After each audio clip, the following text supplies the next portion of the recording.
Welcome back to cooking every single recipe in the official Follow cookbook. Today we're making spicy chocolate bundt cake. Don't forget to subscribe and vote for what to make next in the comments below. To start this recipe off, you're going to preheat the oven to 350 and spray a bundt can pan with non-stick spray.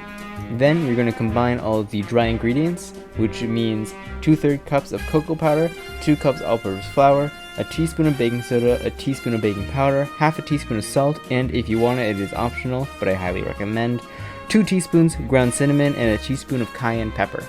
Next, in a large bowl, you're going to combine half a cup of unsalted butter, a cup of sour cream, and 1.5 cups of sugar. The butter is room temperature and you're going to whisk it, or you're going to beat it until it's smooth. Then you're going to mix in 2 eggs and 2 teaspoons of vanilla and combine until it is smooth again. Then you're going to add half of the dry ingredients, mix until it's all combined, add 1 2/3 cups of buttermilk, mix until it's combined, and then add the other half of dry ingredients and finally mix to combine. Finally, you're just going to pour it into the bundt pan, and then once it's all set and even, you're going to put it in the oven for 45 to 55 minutes or until a toothpick is inserted into it and comes out clean.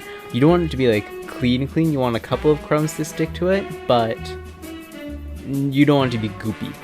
Now to make the glaze, you're going to melt 2 tablespoons of unsalted butter in a pan over medium-high heat, and then you're going to mix in a 1/4 cup of heavy cream and half a cup of confectioner's sugar until it's smooth, and then you're going to add in half a cup of dark chocolate chips and a teaspoon of vanilla extract, and you're going to whisk that until it's smooth, let it sit for 5 minutes, and then once that's done, pour it over the bundt cake.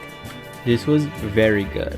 The spiciness isn't that spicy, it's more just like a tingling the tongue spicy. It's not like, oh my, I'm going to die. It's like a, ooh, that's a nice little tingling sensation, I guess. But very good. I also just like chocolate cake, so never will complain about chocolate cake. But yes, 9.5 out of 10.